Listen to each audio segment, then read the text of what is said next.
तुम लोग को लेसन पढ़ाया था पत्र, ठीक है, लेकिन पत्र में ये नहीं पढ़ाया कि पत्र कितने प्रकार के होते हैं। पत्र कितने प्रकार के होते हैं? 2 प्रकार के, ठीक है।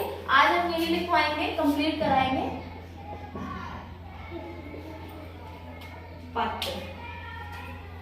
पत्र जो होते हैं वो 2 प्रकार के होते हैं। कितने प्रकार के होते हैं? 2 प्रकार। एक होता है औपचारिक पत्र।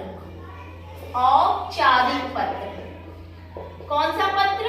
औपचारिक पत्र। एक होते हैं अनौपचारिक पत्र। कौन सा? अनौपचारिक पत्र।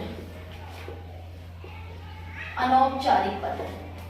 बेटा औपचारिक पत्र जो होते हैं वो कार्यालय संबंधी होते हैं, मतलब ऑफिस संबंधी। मतलब वो तुम ऑफिस में, जैसे कि तुमको बैंक में देना हो, या फिर डॉक्टर के पास देना है, या किसी लॉयर को देना है, वकील को देना है, या फिर अपने टीचर को देना है, या फिर सर को देना है, प्रिंसिपल सर को देना है, ठीक है। तो ये जितने, क्योंकि ये सब ऑफिस में ऐड हो जाएगा ना, तो ये इनको क्या बोलेंगे? जो कार्यालय संबंधी पत्र होते हैं उनको क्या बोलेंगे? औपचारिक पत्र। क्या बोलेंगे? औपचारिक पत्र। और दूसरे होते हैं अनौपचारिक पत्र। ये व्यक्तिगत होते हैं, पर्सनल होते हैं। ये किसको हम देंगे? जो तुम्हारे रिश्तेदार होंगे।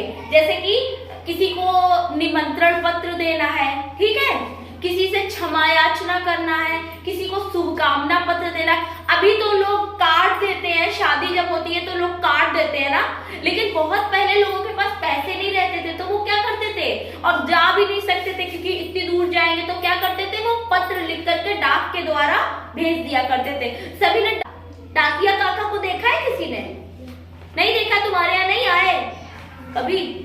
तुमने देखा है? अच्छा, मैम साइकिल से आए थे। हाँ, पीछे एक डिब्बा होगा ना?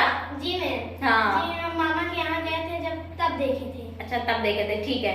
तो चिट्ठी किसी ने लिखी है? किसी को चिट्ठी किसी ने लिखी है? किसी को नहीं लिखी? लिखी है? मैंने चिट्ठी लिखी थी एक बार अपनी दीदी को, ठीक है। जी लिखी थी। मैं कानपुर में रहती थी और मेरी दीदी की शादी हो गई थी, देन मैंने लिखी थी चिट्ठी उनको एक बार। तो पहले क्या होता था ना, पहले लोगों के पास मोबाइल नहीं होते थे, पहले लोग चिट्ठी के द्वारा भेजते थे ना अपने मैसेज। तो अब तो मोबाइल है, इंटरनेट है, अभी तो कैसे भी करके लोग भेज देते हैं, सेकंडों के अंदर चला जाता है, ठीक है, मैसेज उनका। तो मेरा कहने का मतलब है कि जो अनौपचारिक पत्र होते हैं ये कौन से होते हैं? जो रिश्तेदारों को अपने व्यक्तिगत रूप से किसी को दिया जाता है, उन पत्रों को अनौपचारिक पत्र बोलते हैं। और औपचारिक जो कार्यालय संबंधी, मतलब ऑफिस के संबंधी, या तुम्हें स्कूल में देना है, या किसी बैंक में देना है, या किसी डॉक्टर को देना है, या किसी वकील को देना है, जज को देना है, वो कौन से पत्र हो जाएंगे?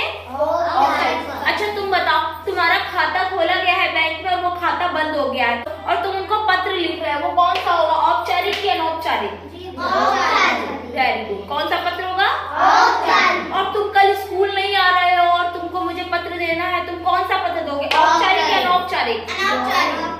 अनौपचारिक। हाँ, औपचारिक। बेटा मैंने अभी बताया ना, अब मैं तुम्हारी टीचर हूँ, तुम्हारी कोई रिलेटिव तो नहीं हूँ ना, तुम्हारी रिश्तेदार तो नहीं हूँ ना, मतलब एक तरीके से तुम ऑफिस में ही दे रहे हो ना, ऑफिस में ही दे रहे हो ना वो पत्र, तो वो कौन सा होगा? औपचारिक पत्र। कौन सा होगा? औपचारिक पत्र। तो कार्यालय संबंधी जो पत्र होंगे वो कौन से होंगे? औपचारिक। कार्यालय समझ रहे हो ना, मतलब ऑफिस, कार्यालय मतलब ऑफिस। हाँ, कार्यालय संबंधी पत्र। और ये जो होंगे ये व्यक्तिगत पत्र, अपने रिश्तेदारों को, ठीक है। तो ये कई प्रकार के हो सकते हैं, संबंधी कई प्रकार के हो सकते हैं। क्षमा याचना करनी हो, एप्लीकेशन देनी हो, क्षमा याचना करनी हो, प्रार्थना पत्र देना हो, ठीक है, ये सब इसमें आ जाएगा, ठीक। और ये कौन से आ जाएंगे?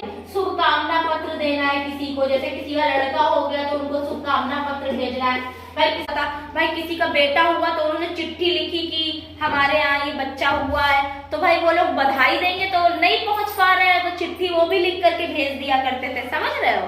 पहले ऐसे ही होता था। अभी तो ऐसे हो गया है कि इतना इंटरनेट का हाईटेक जमाना आ गया है, निमंत्रण पत्र किसी को देना, पहले लोगों के पास इतना टाइम नहीं, इतना पैसा नहीं हुआ करता था, ठीक है। ये हो, हम अगर किसी लॉयर को देना है, वकील को देना है, तो कौन सा दोगे? और अपने घर में बुआ की शादी है किसी को भी दोगे तो वो? अगर जैसे कि तुम लोगों ने कोई गलती कर दी हो, क्षमा याचना